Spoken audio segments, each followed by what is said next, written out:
Hi, I'm Bonnie. This is my partner, Brent Duncan. This is our house. We do a lot of work in the yard and set things up to make our lives better. That's about it. All right. So what are we looking at? Currently, this is the main garden. We have it fenced in on all sides to deter creatures from coming in, for the most part. Works pretty well. Yeah, nice. Real nice, neat network of beds. We've done a good job on the weeding this year. Got our spring greens in. Garlic, almost ready to harvest in Awesome. a couple months. So do you plan out kind of what each bed should have together? Brett generally does that for the most part. So how do you go about figuring that one out, Brett? A while ago I did sort of like a approximate calculation of square footage. And so, you know, like what space each individual plant on average would take. And so I kind of like loosely base my sowing schedule on that, and I always sort of overshoot. So I also provide the neighbors with food starts because I always sow more than I use. But nice. Yeah, so first sowing's usually about the 1st of February, and the last sowing for the year is usually about the first or second weekend of August. Nice. And then there's a big lull in sowing from about mid-June to that early August date. So July I don't sow a single seed at all. And yeah, I guess that's about it. I learned a good bit about crop planting just working at an organic farm a couple years ago, Thatchmore Farm. And yeah, I've just used that to help with crop planting. So. Excellent. All right. Yeah. All right. So what's next? Next, we can look at the chickens. All right. We've had more chickens in the past, but we decided that 10 chickens is good for 2 people that want to eat 3 eggs a day in the morning. They usually produce enough eggs for us every day of the year. We have a 14 by 14 pen that I made tall enough to walk into, and I wish I were a little bit shorter, then I wouldn't have to duck. I did not account for buildup of material as time goes on that I would have to duck for. So if you're building something like this, build it tall so that you can walk in, and there's a central source for their water. We have 2 buckets for them to drink from, which they figure that out pretty easily. Nice. We put down fresh leaves every so often, depending on what the weather is and what their needs are. And it gives them something to do with their little chicken lives. And it keeps the run smelling way better Okay. than it should. Okay. So, And you don't harvest chickens for meat? You just do the eggs? at the end of their life cycle, Okay. or maybe not their life cycle, about their egg life cycle, we will harvest them and have some tough chicken stew. Okay. But yeah, Nice. we'll get another brood for the next year. Yeah, okay. Kind of have a winter lull occasionally. All right, excellent. All right, so what do you want to show us next? How about backyard? Sounds good. Right, now we're in the backyard. You can see our rain storage tanks. Probably one of the less attractive parts of the backyard, but very useful. You would be surprised how fast the rain tanks fill up. We have them screened at the top so there's not mosquitoes living in there. And then they drain directly into the pond, which is one of like the real normal landscaping features, like nice landscaping features of the backyard. But the pond is pretty awesome because you can, it's not on right now, there's a little waterfall trickle that recirculates the water. But if you don't have that going, you can flip a switch and water the gardens out of it. Right. The pump will water all the gardens in the entire yard. That is quite helpful. Kind of nice. Yeah. Around here, the other side, we have the central compost area. Oh, okay.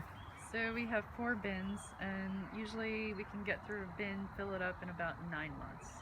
And we're still in the process of filling that back one on the left up.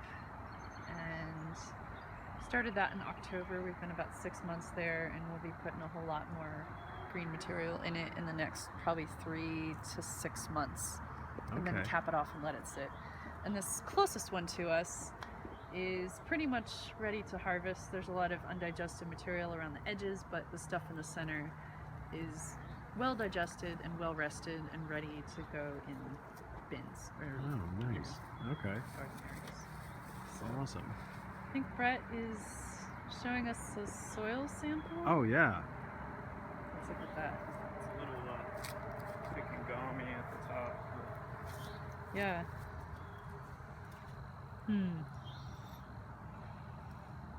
Kind of a Anyway, it's a dark, loamy compost, and the Yeah. end varies Nice. from bin to bin exactly what it's going to be like. Right. The rest of the way through the backyard, we are not ashamed of our bag stash. We pick up leaves every year in the fall and put them aside for composting and also for chickens. Oh, nice. So they usually last, that big pile will go through in the entire year. Okay. And then by the time the next season comes around for leaves, we're ready to fill it up again. Bring Okay. truckloads home. It's really Excellent. good the people of Asheville provide us with the leaves Yeah. that they don't want for their own property. Right. So you just pick them up after people have bagged them up already? Yeah. Oh, yep, nice. Yeah. It's up Yeah. by the curb, pick them up. Yeah. The only bad experience was when we picked up the chestnuts that time. Oh. Yeah, that was, had to put them back out. Yeah. Okay. All right. Good. Here is the nettle patch that we were talking about in the podcast. Not too bad. I love this little plant right here. Beautiful plant, but be careful because they do sting. Sweet. So what did you just discover? I said the strawberries have strawberries on them already. It's awesome. Nice. I hadn't noticed that yet. Oh, that's gonna be good. The first spring fruit. And Oh, so good. you have blueberries in back the here? background, we have blueberries that still have blossoms on them. There's other food crop plants, 2 apple trees, a Korean bush cherry, 2 of them, Uh-huh. 2 of them, and other traditional style raised bed areas Nice. Okay. that are riddled with voles that the cats should be doing a better job on. But it's nice soft soil, very rich. I will be planting corn in here later Yeah. today. Oh, nice. Okay. Hopefully that works out and the creatures don't eat all of it. Yeah. Okay. Hey, no. So So you're this out- is the habitat.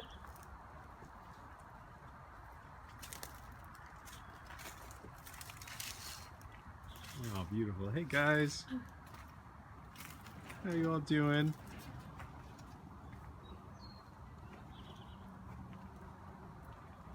And what's the kind of system you have in place here?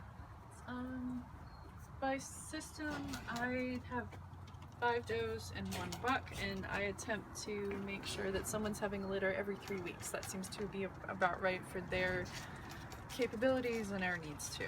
Okay. And there's plenty of space for people to grow out in and change in. Yeah. There's also a lot of cute faces in this particular one. Oh, look at these guys. Yeah. Yeah, let's open that up. Oh yeah. You're you. Oh, hi, buddy. Oh no. Oh, hi, little bud.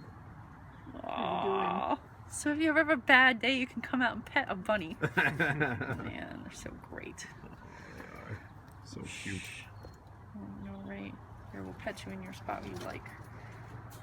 They always calm right down if you pet them right behind their ears right there. Yeah. Huh. And they sleep with their eyes open, right? Sometimes they do, yeah. Yeah. Very cool. Like that one is probably sleeping Right there. right now. This guy right here. Yeah, she is probably sleeping. It's really hard to tell. Yeah. All right. Well, Brett and Bonnie, thank you so much for showing us your property. You're welcome. Yeah, you're welcome. Yeah. All right, guys. We'll see you all later. Thanks, Redfoot.